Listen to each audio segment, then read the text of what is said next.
I welcome you all to the 35th anniversary of our country's independence and sovereignty. Today, bound together by our shared national identity, we stand together as Zimbabweans in solid unity, regardless of our political affiliations. To a large extent, the celebrations that today are going on in the different parts of Zimbabwe attest to our ability as a people united by a common destiny to protect our much cherished freedom and independence. We rightly deserve to celebrate our 35 years of independence, the past 3.5 decades, which have seen us resolute in consolidating and safeguarding our independence, even in the face of seemingly insurmountable trials and tribulations. The war of liberation has taught us that nothing valuable and precious comes on a silver platter. On the road we moved after independence, we lost both physically and ideologically many friends and colleagues, but that has not deterred us.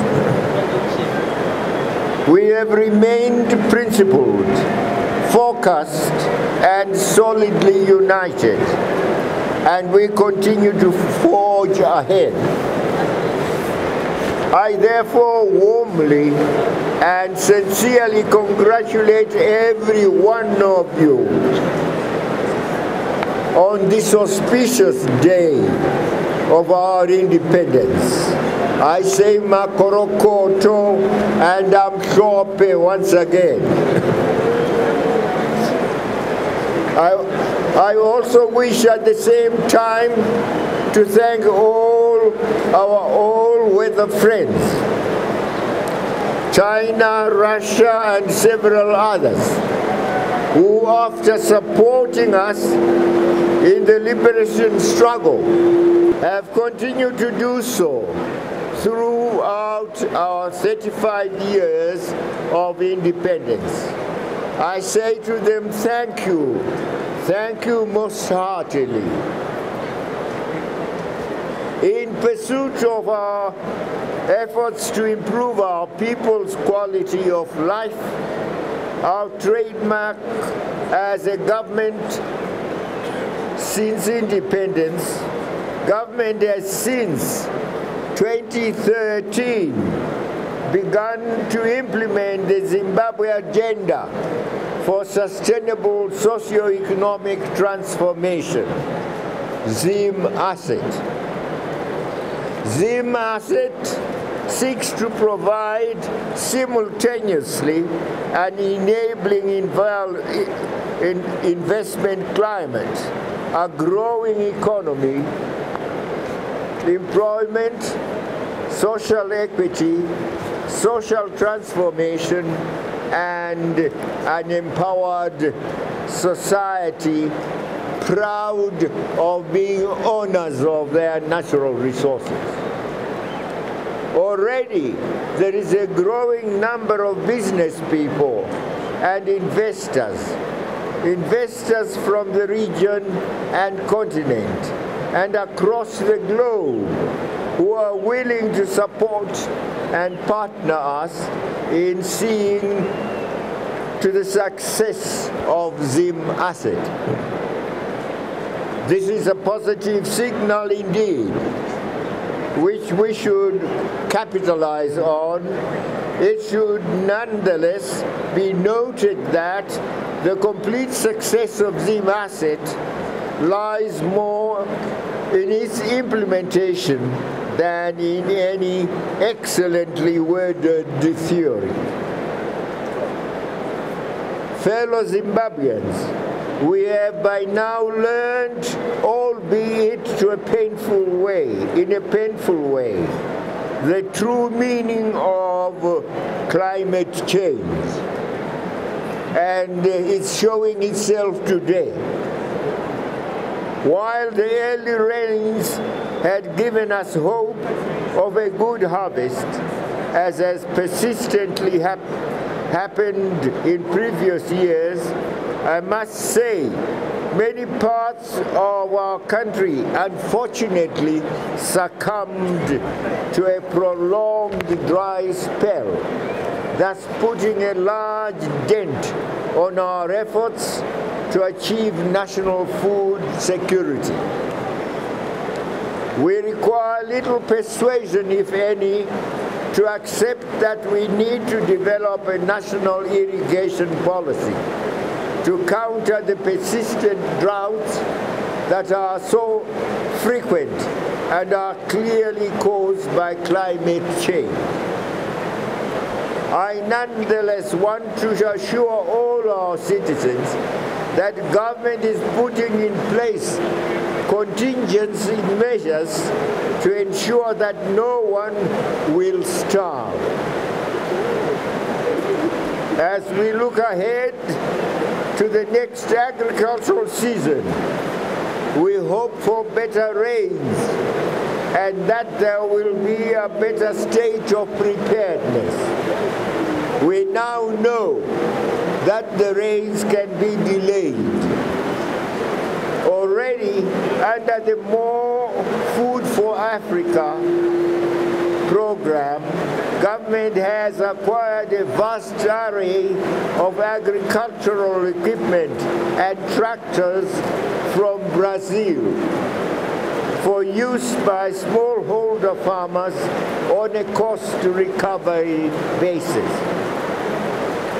The program, which is promising to be the largest mechanization program by government so far, shall be launched soon. This thrust should be complemented by measures to reduce the cost of local inputs, especially fertilizers, in order to render local agricultural production more competitive. We are pleased to observe that our economy is steadily on the path of recovery, having registered in 2014 a growth rate of 3.1%. The growth was largely driven by better performance in mining, agriculture, and construction. However, the 2014 budget implementation process experienced increased expenditure pressures against low revenue collections. The expenditure pressures were largely driven by high employment costs. As a result, government faces challenges in funding developmental programs. As part of rectifying this state of affairs, government is engaging in ways to reduce the bloated public service wage bill.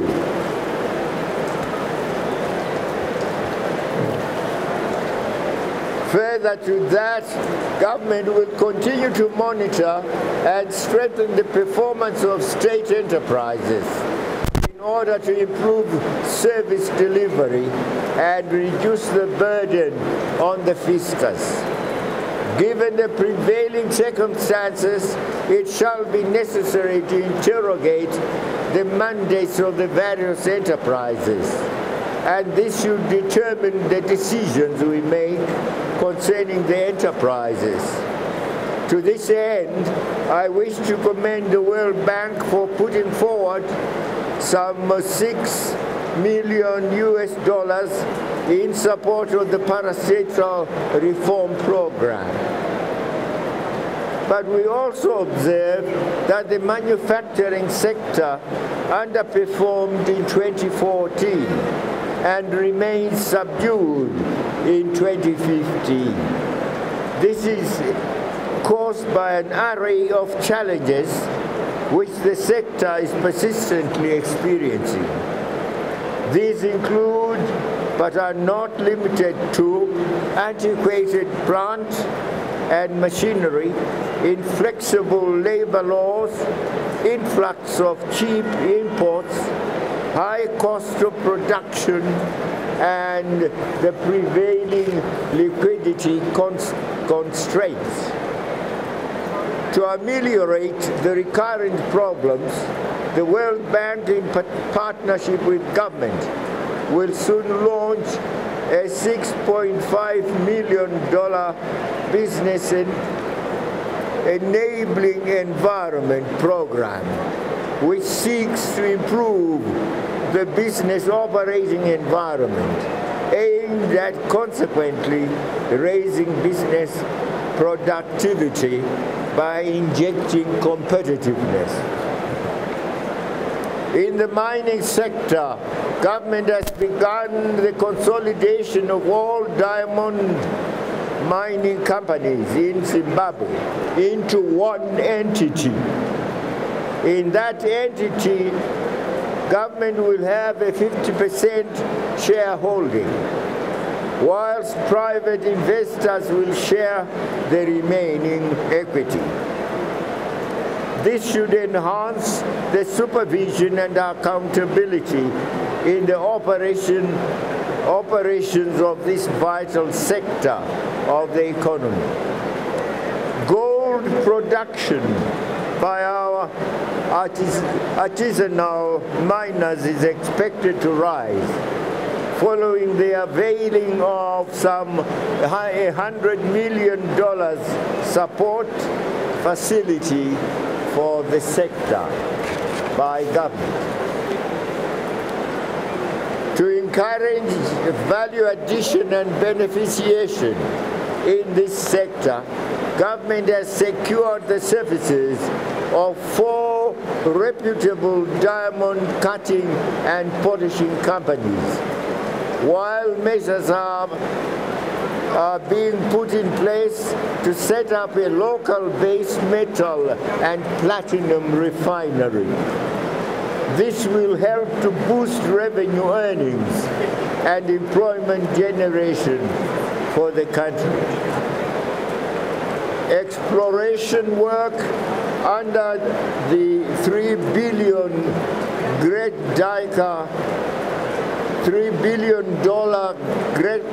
Dyka Platinum Investments project by the Russians is progressing well, with full-scale implementation expected around the end of 2016. In the tourism sector, the country is currently basking in the glory of numerous accolades, having been listed among the 52 must-visit destinations for 2015, alongside countries such as South Africa, Tanzania, and Morocco. On the 4th of June 2014, the country received the Best Tourist Destination for 2014 award from the European Tourism and Trade Council.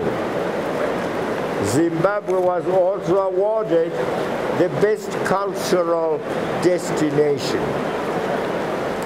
The sector's growth should be further boosted by ongoing expansion of the Victoria Falls Airport, which is nearing completion. The country's current power supply situation remains unstable, mainly due to frequent breakdowns at Hwange Power Station. Government is, however, pursuing several projects to increase internal generation capacity in the country. Cases in point include construction of the 300-megawatt Kariba South Extension project, which commenced on the 10th of November last year and is expected to be completed by the 10th of March 2018. The 600-megawatt China-Africa Sunlight Energy project due to be implemented soon, and the Sino Hydro 600-megawatt Hwange expansion project is expected by the second quarter of this year.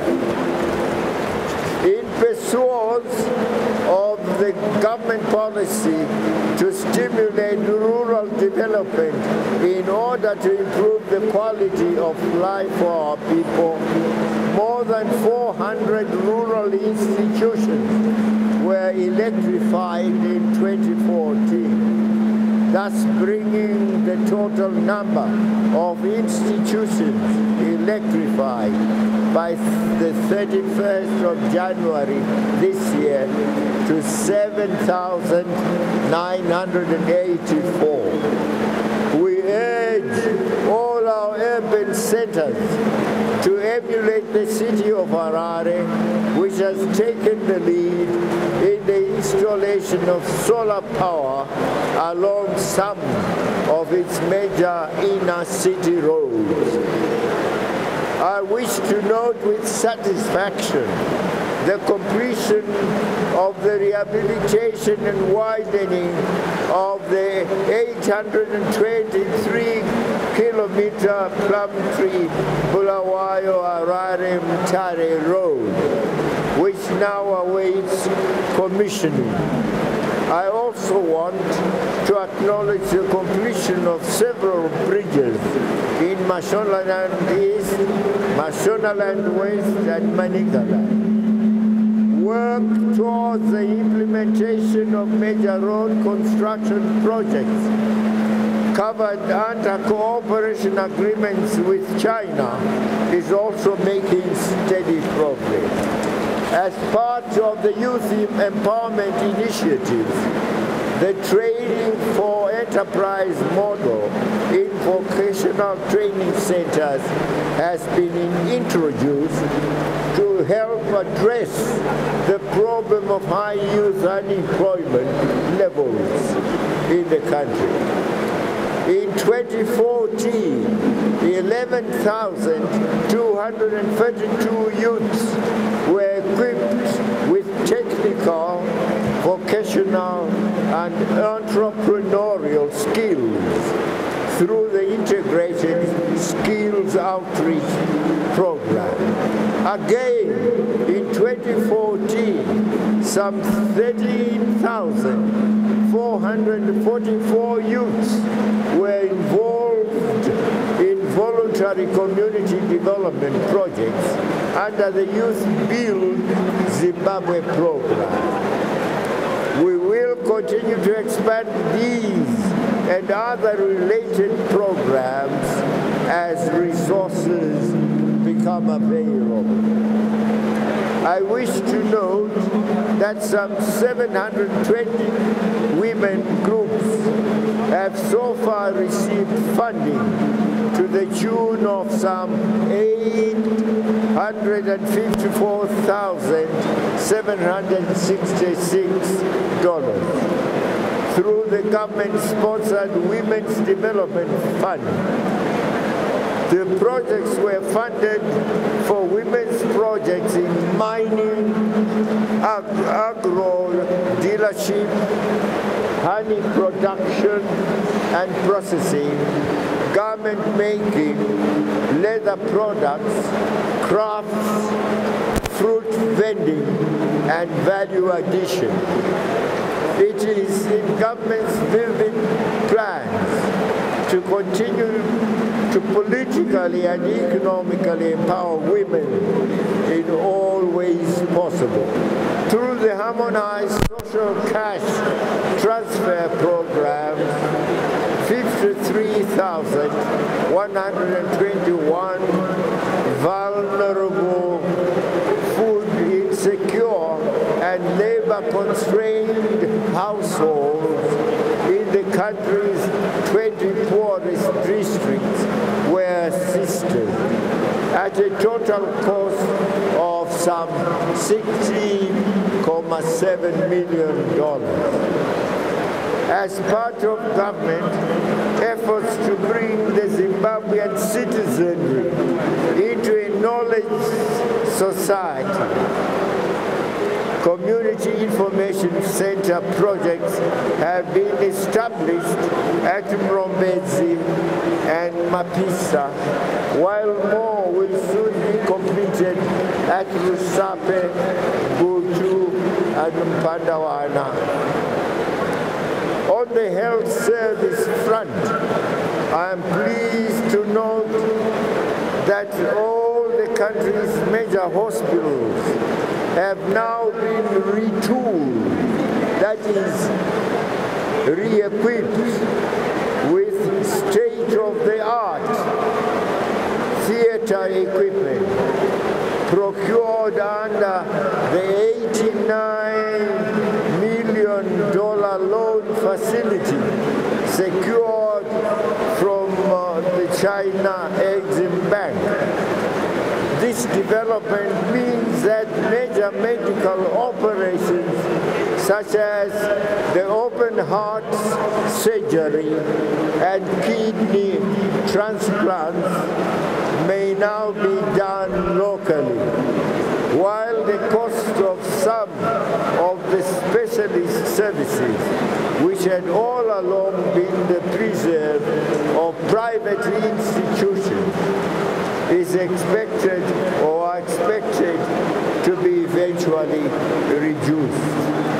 However, the remaining challenge is that of the shortage of specialists in key areas. We should endeavor to produce such specialists locally. I am indeed humbled by the honor bestowed on Zimbabwe by our region and the continent, the African continent, that is, through my appointment to the chair both of SADC and the African Union.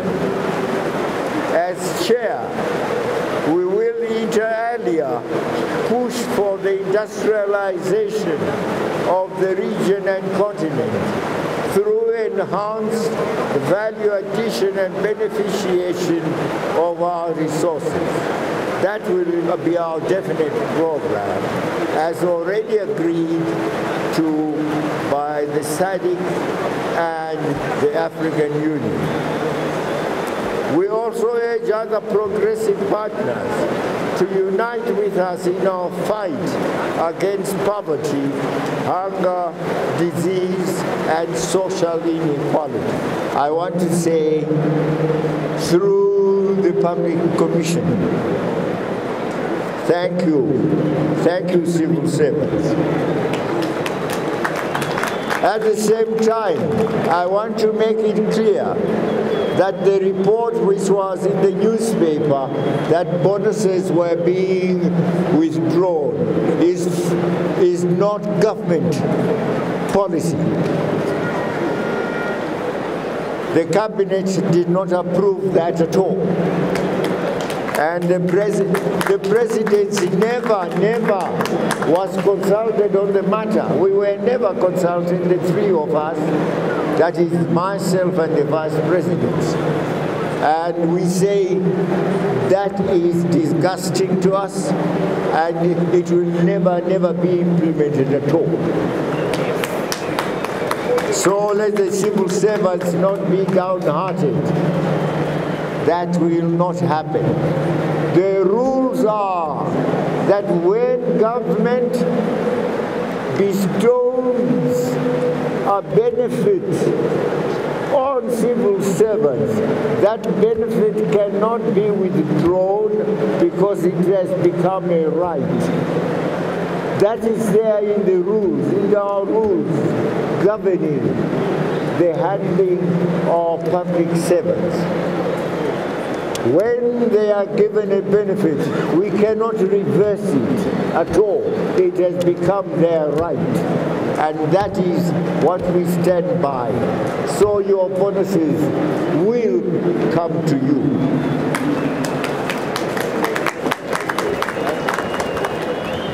So may I once again say happy birthday, Zimbabwe. Happy 35th Independence Day anniversary. Long live Zimbabwe, long live our independence. Makorokoto amtope. Congratulations, I thank you.